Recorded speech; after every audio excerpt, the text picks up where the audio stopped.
Right. We are live. Good morning, everyone.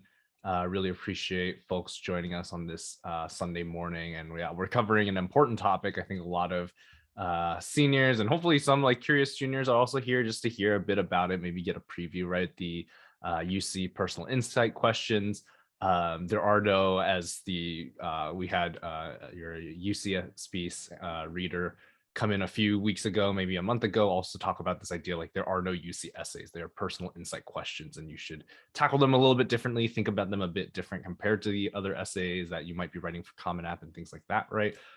And today we're going to have Heather and Sagrika kind of tell us a bit more about this. I'll also be here today, and of course, the typical thing of if you have questions, if you have something you want to put in chat, definitely put it there. I'll be monitoring it, and I'll be kind of also going through that at the end. Heather, do you want to introduce yourself and then Sagrika?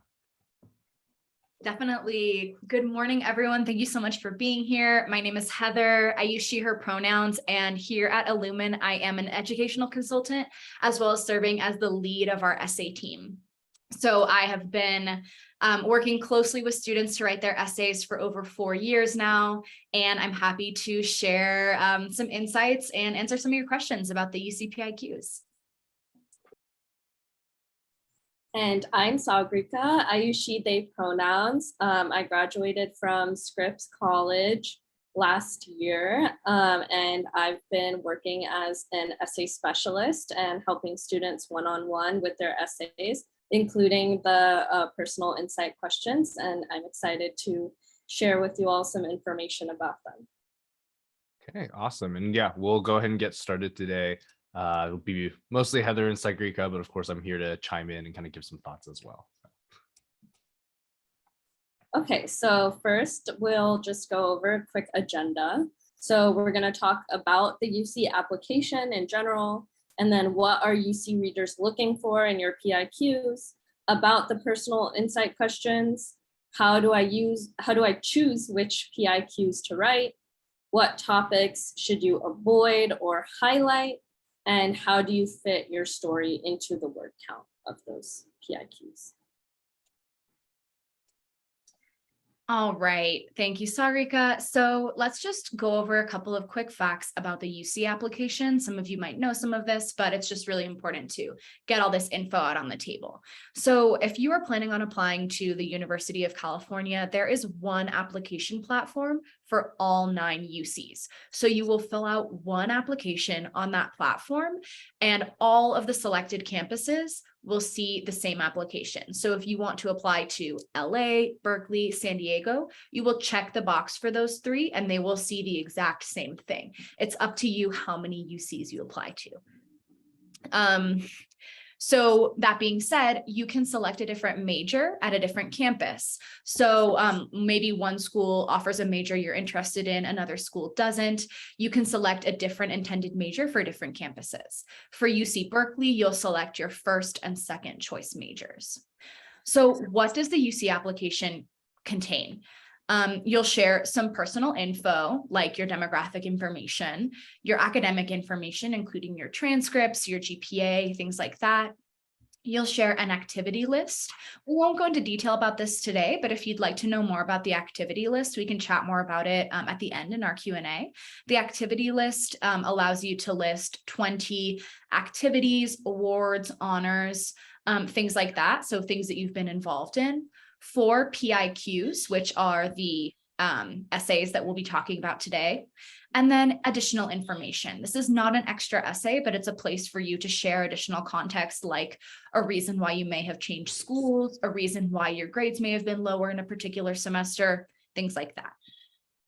So this year for the UCs, you can submit your SAT and ACT, and they will be taken into consideration for course placement if you enroll, but they are not currently being used to evaluate your application.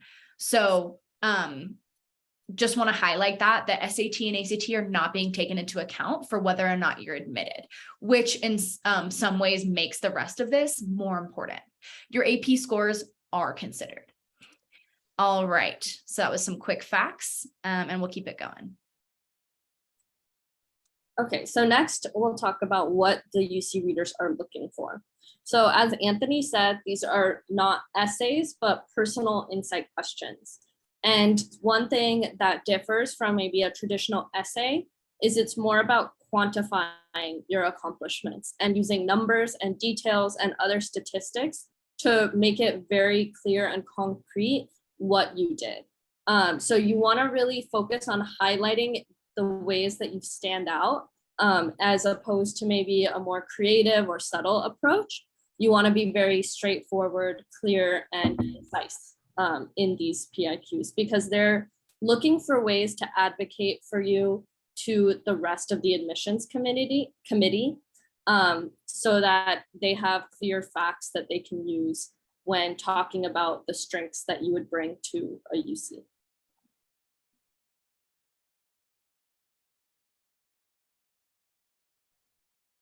All right, so let's dig in a little bit more deeply into the PIQs.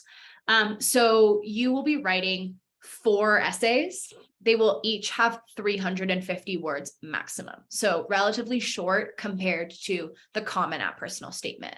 There are 8 prompts total, and we'll take a look at them in our next slide. So you'll think about what prompts you want to choose. Keep in mind that no prompt is better than another. You want to choose the prompts that allow you to convey your story. So the prompts will be read in order.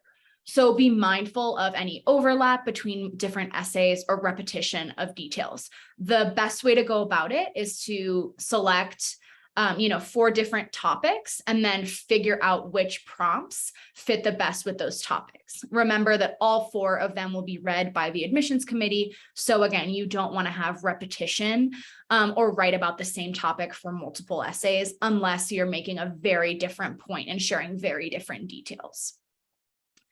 So we're going to move on to the next slide and take a look at these prompts. So this is a simplified version of them.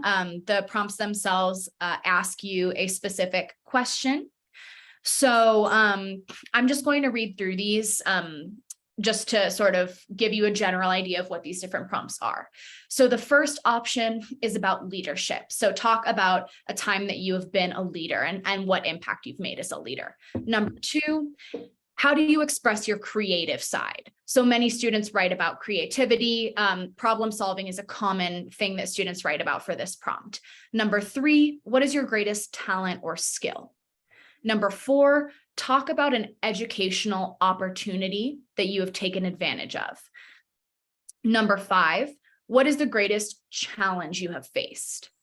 Number 6, what is your greatest academic interest, or talk about an academic interest that you love and how you've explored it. Number 7, how have you made a positive impact on your community? And then finally, beyond everything else that you shared, what makes you a strong applicant? So we call this the standout experience or standout quality. Sometimes we call it the supernova, because it's really an opportunity for you to share about something very unique that you've done that doesn't fit into another prompt. So just to sort of make a couple comments about what this reveals about what the UC readers are looking for. They value leaders, problem solvers, creators, hard workers, folks who take opportunity and find initiative. They value resilience, uniqueness, commitment to community, and those who are excited to learn. So in your 4 essays, you may not be able to highlight every single one of those qualities, but you'll choose the ones that feel the most relevant to you and that connect most closely to the stories that you want to tell. Okay, so like Heather said, there are 8 prompts that she just went through, and you're going to choose 4 of them. So how do you choose which PIQs to write? A great way to start is to think about what your 4 biggest activities from high school are, and then just kind of plug them in as different answers to the questions. So you can consider different prompts that you could use to write about the same activity that you did.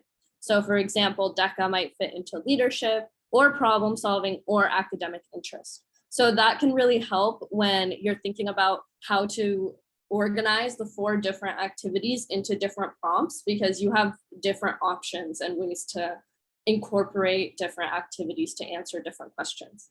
And then if you don't have any activities, or let's say you just don't have 4, you can also write about your own personality or your own core characteristics or core memories. And just think about experiences or stories you can tell from your life that demonstrate these. Because you want to be straightforward and you want to be providing evidence for the claims that you're making. So continuing on talking about which prompts to choose, we want to flag a couple of prompts that you may want to avoid, or if you do choose them, that you want to be really intentional about them. So prompt 5 is a significant personal challenge. So some students may write about this. We highly encourage you to choose a personal challenge if you write about this that connects directly to your academic achievement, because the full prompt asks about a significant personal challenge and how it has impacted your academic achievement. We also really want to highlight that if you are writing about this, you want to be able to demonstrate how this challenge has affected you, as well as how you've overcome it. It is not ideal to write an entire essay about the challenge itself, but rather the focus should be on how you went above and beyond to overcome this challenge, right? So highlighting your resilience. So that's one prompt to think about and be careful about. Prompt 8, I mentioned this earlier. This is a prompt that you should only choose if you have something that is very unique and really makes you stand out. The metric that we typically tell our students is, have you done something that has garnered you recognition on a large scale, like a statewide or national level? If you feel that this doesn't apply to you, then prompt 8 might not be the best fit. A couple other things to consider avoiding.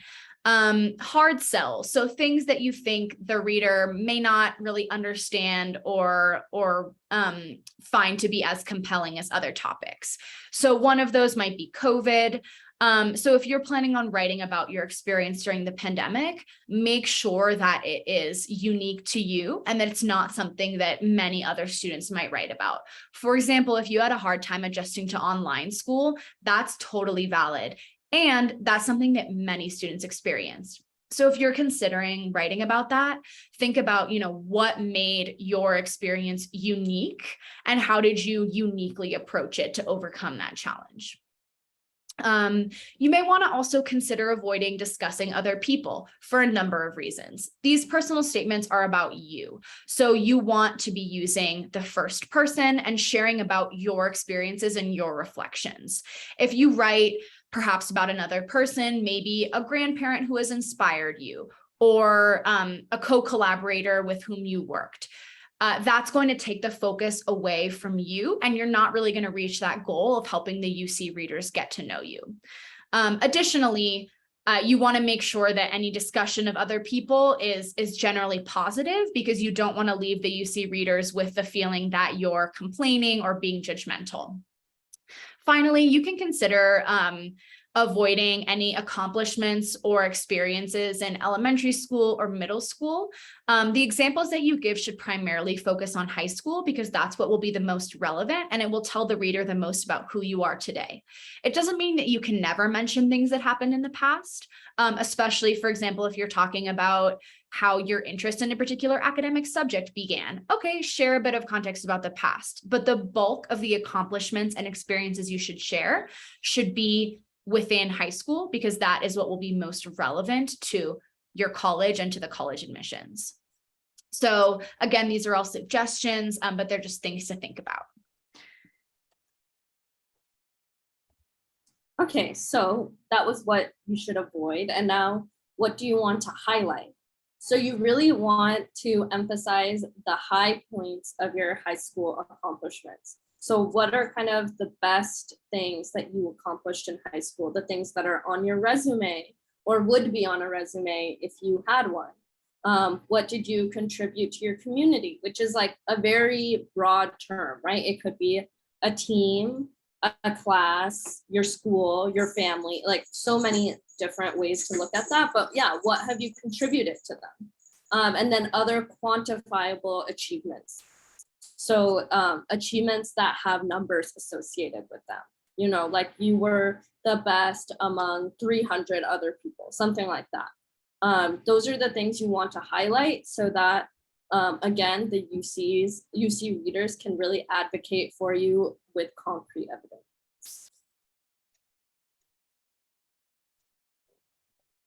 So with all of these recommendations, you might be wondering, how am I going to fit all of this into 350 words? It's definitely a challenge, but it's absolutely doable. So here's a couple of tips to help you do that. The first, and I would say most important tip, is to be straightforward. So in the UC essays, in order to write an excellent essay, it is all about being straightforward and clear. The UC readers are not looking for writing that is extremely creative or poetic. That might be appropriate in another context, like if you're writing a book or if you're writing a creative essay. But in this context, it's all about making yourself clear and straightforward. So definitely keep that in mind. What else can you do to fit into 350 words? We recommend that you begin by brainstorming, so getting all of your ideas out. There are many ways that you can do this. And then once you've decided what you want to write about for a particular essay, we encourage you to outline it. So breaking down, okay, what will I say in the introduction, the paragraphs, the conclusion. We highly recommend that you write your thesis and cling to it for dear life. So what do I mean by this? Clearly identify what is the main message of my essay that I want to communicate to the reader. If you're answering the community prompt, right? How have you contributed to your community? Your thesis might be something like, I've made a tangible impact in my community through my involvement with Girl Scouts, where I've done X, Y, and Z. So right off the bat, the reader understands what you'll be communicating. And then throughout your essay, every sentence must advance your point. So you can give, context and details about whatever you feel is relevant, but those things always need to come back to proving the point that you are communicating. Similarly, don't get sidetracked. So be clear on the so what of your essay, by which I mean, why is this important? Why should the reader care? Why does this make you a strong applicant for the UC, right? So if you are, again, keeping with that example of the community prompt, what impact have you made? What have you learned because of that impact and the actions that you took to make it, right? So always contextualizing and keeping it relevant. Yeah. And then of course, going through and proofreading and, condensing your language where necessary. Okay, so now we're gonna look at a UC PIQ before and after. Heather's gonna read this first draft. Yes, so I'm going to go ahead and read this out loud. And as I do, I'd love for you to follow along with me and notice anything you see about this essay. So anything that you think is particularly good and anything that you think needs work. This is the first draft. And in just a moment, we'll look at the final draft and we'll pay attention to what we recommended that the student change. The prompt for this one is leadership. Yes. Though I'm naturally reserved at times, as the oldest sibling, I've always taken the initiative of being the leader outside and inside my family. Whether it's taking the bulk of responsibilities around the house or leading a group project, I always find myself leading and guiding others. One of the more recent ways I exemplified leadership was through taking initiative and taking on extra roles to keep the team afloat. My junior year, I was appointed the vice president of mock trial. With this position, I had to help guide the freshmen and do tedious things such as paperwork for the club. Due to distance learning, there was less prominent advertising for the club, resulting in less member involvement. We seemed to have just enough people in our club until one of the attorneys quit the club 2 weeks before competition. Unfortunately, this meant that if we couldn't find anyone to take on the extra roles, we would have to forfeit the competition. I took the initiative to take on the extra roles despite the lack of time and materials. I was able to write questions for 2 more cross-examinations and 1 more direct in addition to my original direct and cross-examinations. I did this by making extra time for mock trial and memorizing the new witness statements. By working with the people around me, I was able to communicate with my peers and our attorney coach. I was able to come up with questions, all while helping the underclassmen finish their work. And though this was no easy feat, fortunately, I was able to complete all of the questions and perfect them to the best of my abilities before the competition. Through this experience, I quickly learned the importance of following through, accountability, organizing in an efficient manner, time and stress management skills. Fortunately, my hard work paid off, and we were able to get through the competitions. And though we weren't able to place as high as the year prior, we managed to persevere despite the lack of members. Moreover, once again, one of the judges named me as one of the top 3 attorneys throughout the trial. This year as president, I'm able to apply all the things I learned by leading the new members and teaching them the ways of mock trial. So there we have our first draft. I'd love to see a couple of comments in the chat about what you think the student could work on, what you think they did well, any other observations or comments that you have.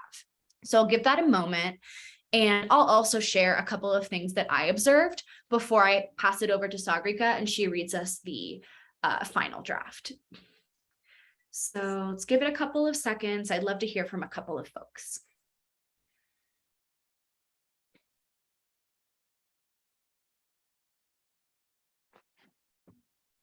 This past week, I led our essay boot camp for our students, and I am extremely comfortable waiting for responses. That was what I was doing all week.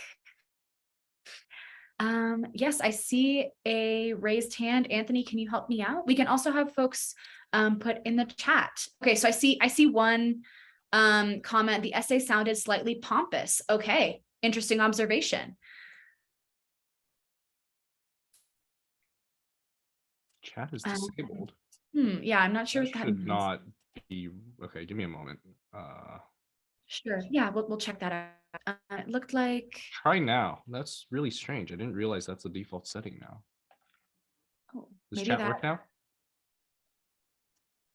Let's see. I'm looking. Ah, there we go. Oh, okay. looks like it's working. Okay, wonderful. Well, Thanks sorry so much, about Denise. that. Yeah. Now, yes, now we have the chat. Okay, so I see not enough details. Okay, so maybe adding some more details. What else? What other thoughts do we have?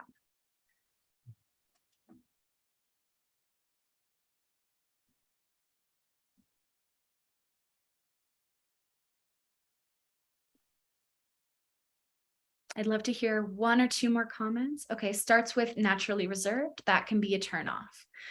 Yeah, good point. So yeah, maybe they can find another way to phrase that.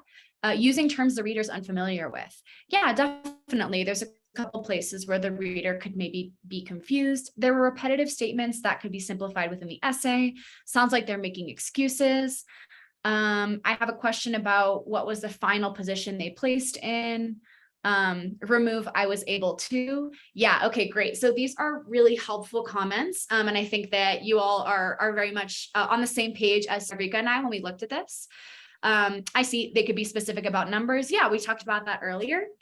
So a couple of key things that I noticed that this essay could improve, definitely being more specific. So getting more specific about the leadership actions as well as the impact that made. I also felt that the student needed a more clear guiding message. It was unclear to me when I read their first section what their thesis statement was. And as we talked about earlier, that's super essential. And I also wanted them to reflect a bit more on their growth. So how did they grow as a leader? How did this experience help them learn or change them? So I'm going to pass it over to Sagrika so she can read us the final version and tell us a bit about how she helped the student improve their essay. Yeah, definitely. So we go to draft 4, the next slide.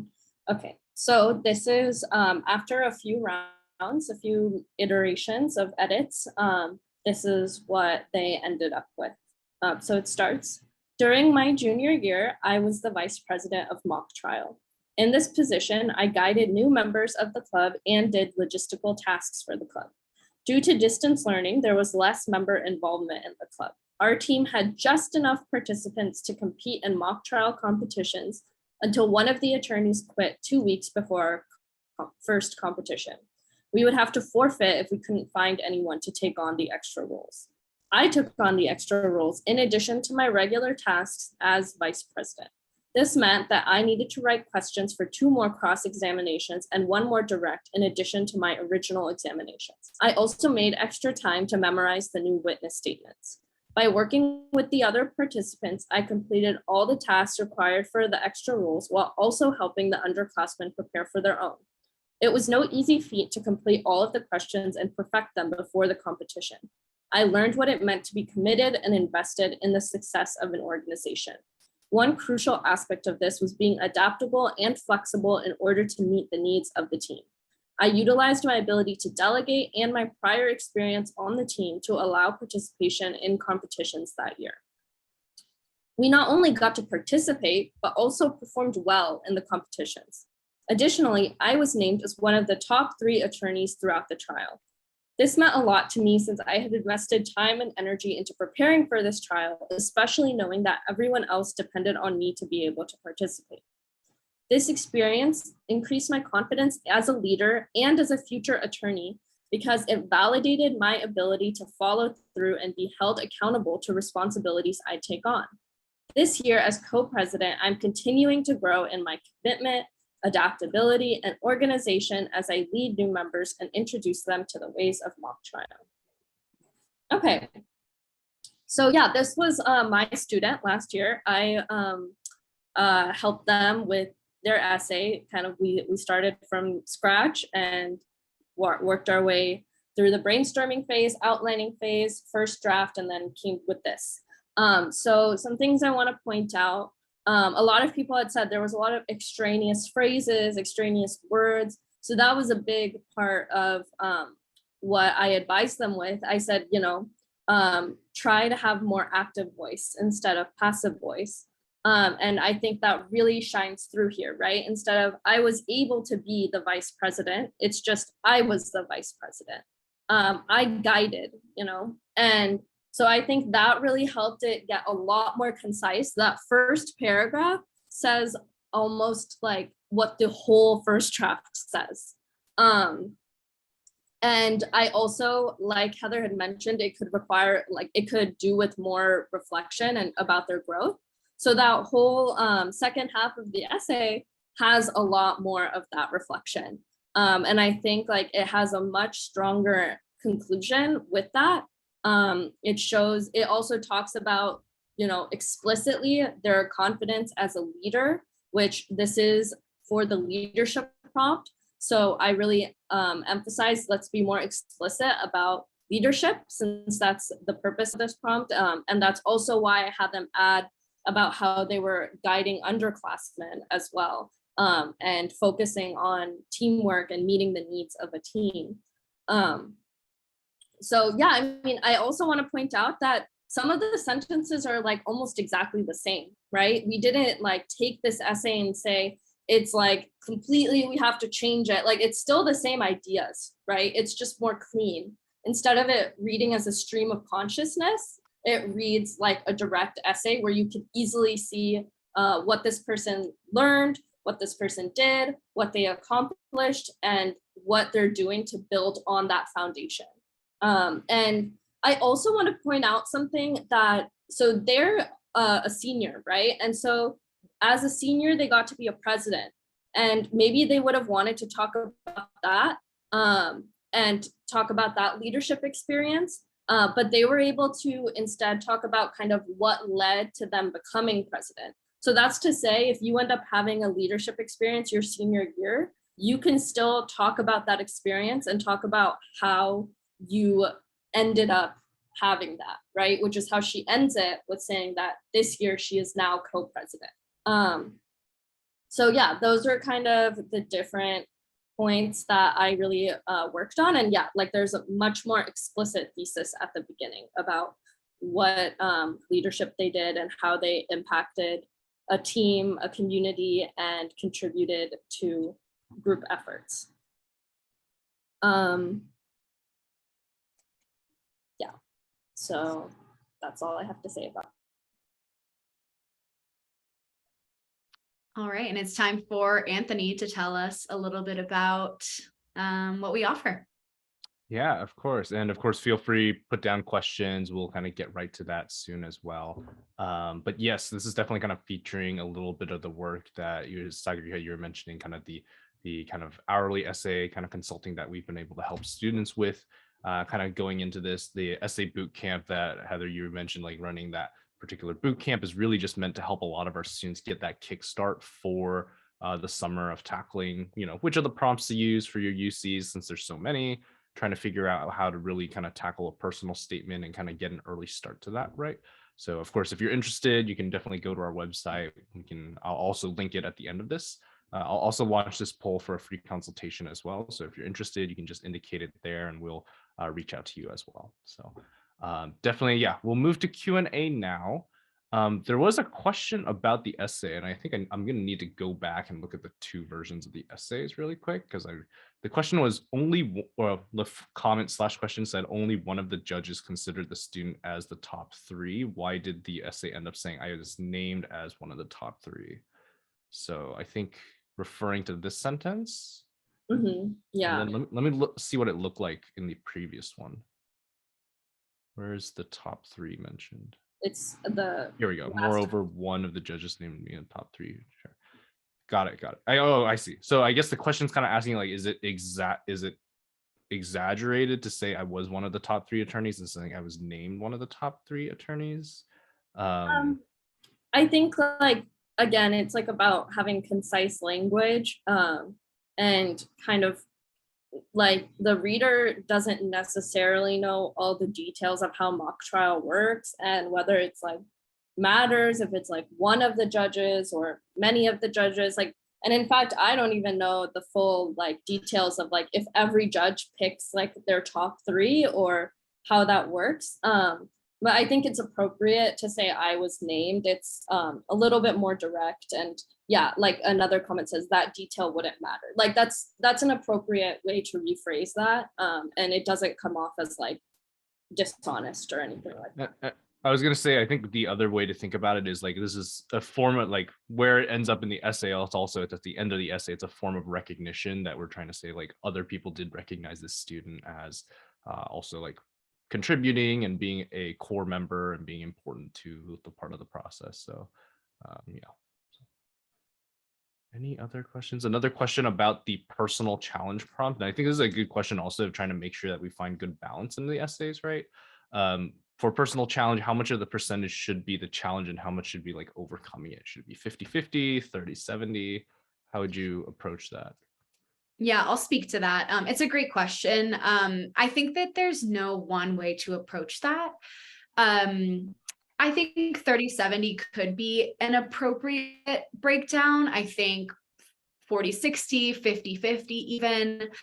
I would say at least 50-50. So you want at least half of your essay to be talking about how you overcame the challenge, but it's also essential to name and describe the challenge. So that's also important. So it really, I think, is a case-by-case basis.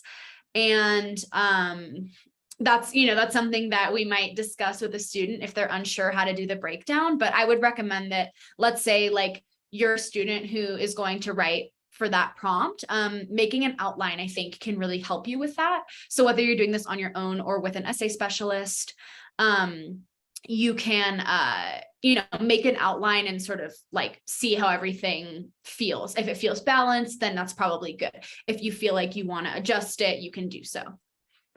I see another question that I'm going to go ahead and just answer while I'm already here, which is, would it be fitting to use the Common App gratitude prompt to respond to number 8 on the UC application? Great question. So the UC prompt number 8, I'm actually going to go ahead and like read the full text. I'm going to like just grab that real fast and read that for you all, since we haven't done that at any point. So prompt number 8, beyond what has already been, oh yeah, thanks, I can Anthony. pull it. Beyond what has already been shared in your application, what do you believe makes you stand out as a strong candidate for admissions to the University of California? So some people might interpret this as a bit of like a choose your own prompt or just sort of a catch-all. Here at Loon, we don't really interpret it that way. I don't think that it would like ruin your application to interpret it in that way, but we think that the best way to use this prompt is to share something that makes you an exceptionally strong candidate. So for that reason, I wouldn't recommend that you use this to talk about something that you're grateful for, because that doesn't quite fit with what it's asking. If you want to share about gratitude, I'm going to reflect on maybe what prompt that could work for. You could potentially use prompt number.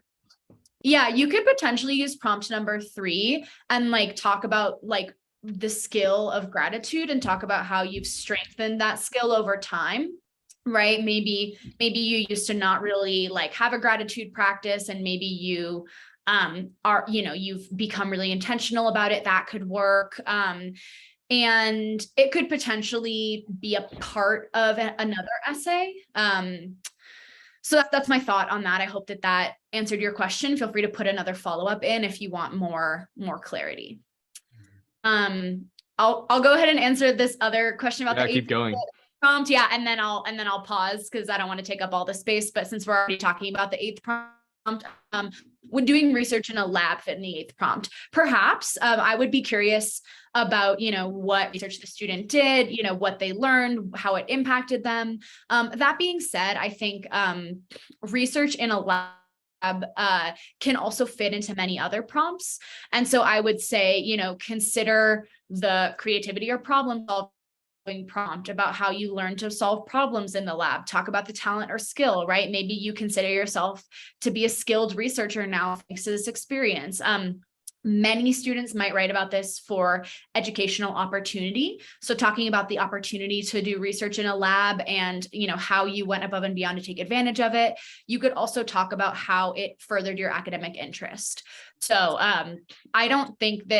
I can't really think of a situation where it would need to fit in the 8th prompt, because doing research in a lab can easily fit into many other prompts. Okay, I'll stop. Yeah. Yeah, I was just going to say another clarification of like the 8th prompt is not especially special in comparison to the other ones, right? Just because it's just, I think it's meant to be kind of something like, hey, if in case for some reason you cannot speak about it for the other 7, we're going to leave this 8th prompt for you. And we tend to recommend that if you can fit it in something else, avoid 8, because it is such a, other people may write about, way more standout experiences or something that is really, really unique, whereas, something could have fit in talent or skill, right? Or problem solving or something like that. So let's see. Question about the challenge prompt. So I'm going to guess the educational challenge. Number 5. Does the challenge prompt need to relate to family or health challenges? Yeah. I don't believe so, but yeah. Do you want to pull up the list of the prompts again? Let me grab it again. Oop. Here we go. We'll take a look at 5. Yeah, so 5 is describe the most significant challenge you have faced and the steps you have taken to overcome this challenge. How has this challenge affected your academic achievement? So it can be any challenge. It does not need to be related to family or health, but it can be if that is a really significant challenge. Like Heather said, I think the biggest part of this prompt is the second question. How has this challenge affected your academic achievement? So that is really the reason that you would want to choose this prompt if that second question really applies to you, which is why we generally say avoid number 5. Because if it doesn't apply to you, then you don't, you can use a different prompt to talk about a challenge, or like also you could use the additional information if that's something that you want to share. But yeah, like with that one, the only thing that needs to be true about the challenge is that it affected your academic achievement. Other than that, it can be related to anything. I think we also discussed like a lot of times when there's an essay idea, we look between 4 and 5 and try to, if possible, we try to make it a 4, right? Of talking about, because you have a chance to talk a little bit more about kind of whether an educational opportunity or overcoming an educational barrier, right? It's one or the other. You do not need to talk about both, right? And potentially that's a little bit easier than specifically discussing and challenge that you had to overcome for your academic achievement, if that makes sense. And yes, if you're going to write about COVID or something like that, right, do not feel the need to have to incorporate it into one of the 4 essays or one of the 4 PIQs, because yeah, the additional information section is helpful for that, of just saying like, hey, this is my family circumstance, or this is what happened during this time, just as additional information. And then I see another question around when should students start writing their essays. So we recommend generally doing a lot of work during the summer, because it just makes things less stressful once the school year starts. So the summer before your senior year is a great time to work on them.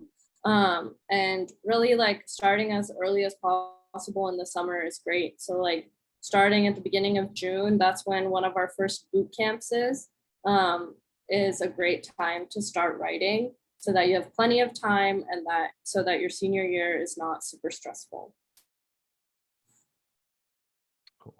Question about which prompt to use when writing about ethnicity and culture. This one's interesting. Yeah, so I see multiple questions from this participant. So I can, oh, we already answered one of them. Yeah, so I have a couple of thoughts on this, and I know we have a couple of questions in the Q&A thing as well. So which prompt would one use to write about ethnicity and culture? That's a really good observation that for the Common App prompts, there's one that sort of specifically asks about your background, but here there isn't one that specifically asks about your background. So if a student asked me this, I would want to ask them a couple of questions like, okay, what is it about your ethnicity, culture, and background that you want to share with the reader? Maybe it's your journey of becoming more comfortable identifying with your background and like embracing the cultural practices that your family does. So that, for example, could be maybe like challenge, maybe you really struggled with your identity and it like caused you to not do certain things, and then you found a way to recognize the value in your identity. I could see it fitting into a couple other prompts as well, but I think my first approach with a student who wanted to write about their background or their culture would be, why is it meaningful to you, and what are some examples that you want to share? I could see that connecting to talent or skill, leadership, community service, right? So thinking about, maybe you've been involved in your, cultural like center or your religious community or whatever it is, and sort of thinking about, how has that impacted you and how have you been able to impact it? Anything to add, Sargika or Anthony? I was just gonna say, like, yeah, it honestly depends on the story, right? Because if I could see like a story of a student talking about like a particular either like type of art or music or something that they would want to discuss there that's tied to their culture. Even if it's like, oh, I'm like relearning a particular language that I was able to take in high school, like that could be academic interest, right? You could definitely still talk about 4 or 5.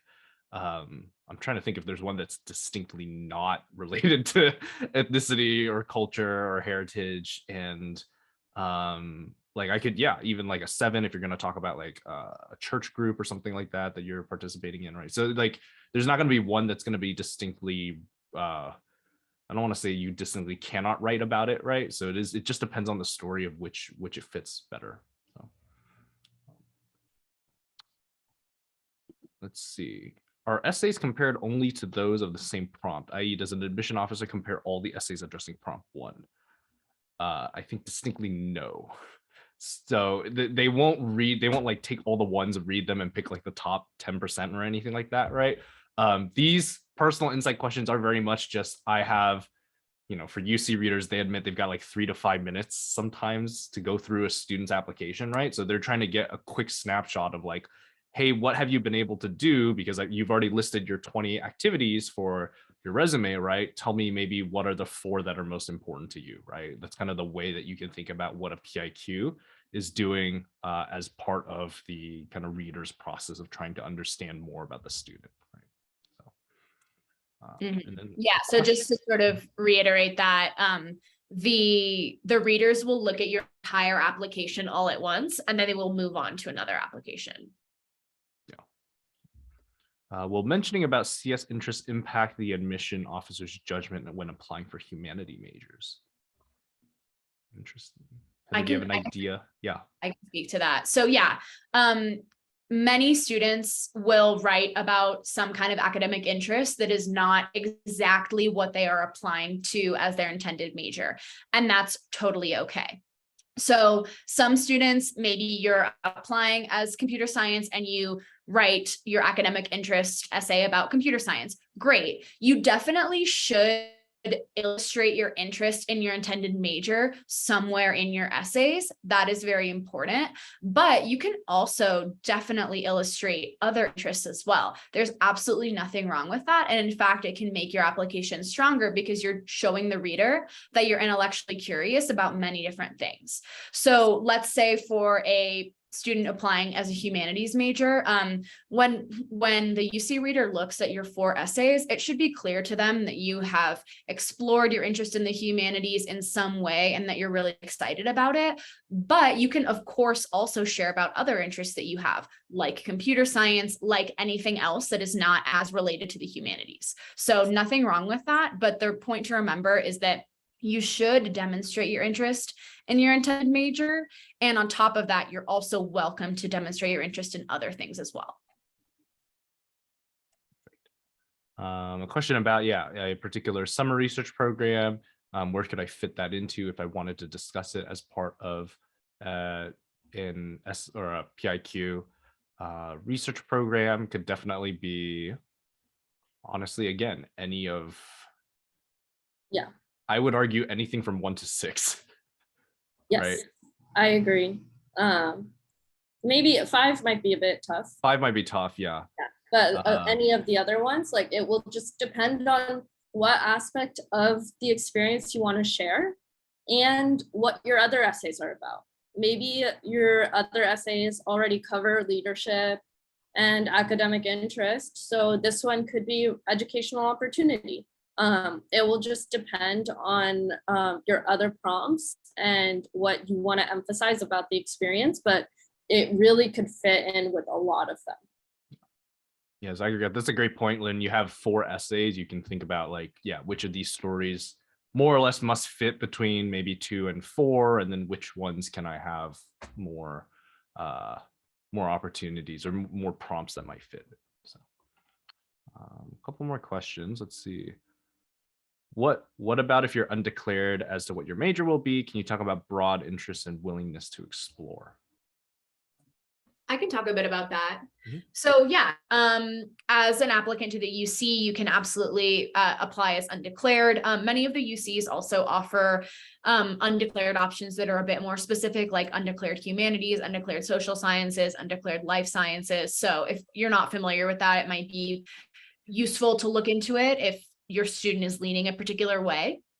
But if you aren't sure where you're going to study, that's totally okay. That's why the UC offers an undeclared option. I actually applied and attended UCLA as an undeclared major and then, figured it out. So it's not necessarily a disadvantage. That being said, even if you are undeclared, you should still demonstrate your academic interest. And so like we spoke about a few minutes ago, maybe you're very interested in both the humanities and computer science. So that should come through in your essays. You don't have to necessarily directly address your options of majors that you're considering, but you might. So maybe you write about the academic interest and you're writing about computer science. And you could even consider sharing at the end, I'm not sure what my final major will be, but I know that I absolutely love the challenge of computer science and I'm excited to be academically challenged as a UC student. So that's one way that you might frame it. The additional information section is also a place that you could perhaps make a note about your decision to be an undeclared applicant. So you could say like, I'm applying as undeclared, but I'm considering X and Y majors. that could just give the reader a bit of brief context about your interests without you having to formally select them. Yeah, and I think that for any applicant, regardless of what major you're applying as, the essays help the readers to get to know you and help understand what you've accomplished and what's important to you. So just, you should still follow all of the same recommendations that we've given you throughout, just sort of tailoring it to what you think will be the strongest, despite the fact that you haven't selected a major. Question around, I'm part of the youth commission. Is this considered a leadership position? I don't have a club officer position and I'm a Boy Scout. I think it's pretty common. So I think this is asking around, like, what could the leadership prompt talk about if you don't have like president of X club or something like that? Yeah, I think once again, it's helpful to look at the full prompt if it's possible to pull that up. Give me a sec. Number 1. Yes. So it's describe an example of your leadership experience in which you have positively influenced others, helped resolve disputes, or contributed to group efforts over time. And I like that first sentence. A leadership role can mean more than just a title. So you definitely do not have to have a certain level of level of hierarchy in the leadership to be considered a legitimate leadership experience. As long as you can think of an example where you positively influenced others, helped resolve disputes, or contributed to group efforts over time, you can write about that as a leadership experience. So I don't know the details about what you did, but I would guess that a youth commissioner is a great example of that. And I would also say with regards to the Boy Scouts thing, or in general, things that a lot of people do, you can still write about those because your experience is not going to be exactly the same as anyone else's. What you took away and how you grew from Boy Scouts is going to be different from the rest of your friends who did Boy Scouts. So if it really meant a lot to you and contributed to who you are today, you should still write about it. Perfect. Great. I want to jump in and answer 2 questions or a couple questions that I see in the Q&A. Sure. One is, will the questions change in later years or by next year? So these PIQs began in 2016. So prior to 2016, the UC app looked a little different and they have stayed the same since then. We do not have any indication that they're going to change anytime soon, but if they do, that will be an announcement that you hear. The UC will announce it and we at Illumin will make sure that anyone connected to us will be aware of that. But right now we don't have any reason to believe that they're going to change it. I also saw someone ask, if you want to minor in something or double major, how would you indicate that on your application? Good question. So my answer will be a little bit similar to if you're planning on being undeclared, which is that, whether you're sure or unsure, you want to illustrate your academic interests in your essays. So let's say that you're applying as a computer science major and you want to add a minor in biology because you're interested in like that intersection. So you'll indicate your primary major on your application, but you can talk in your essays. You can even say like, I plan on adding a minor in biology, right? So, maybe you had a biology related experience. And then at the end of the essay that you write about that biology related experience, you talk about like, this has really influenced me to want to learn more about biology. And I hope to do that in college by minoring in bio or minoring in X, right? So you don't necessarily have to indicate it formally on your essay for it to be something that you communicate. Yeah, so there's that. We have a couple others. I don't know, Sagar, if you want to jump in and Sure. So I see the question, how to avoid sob stories or what topics that are not liked. So we kind of talked about 5 and 8 being prompts that we want to avoid.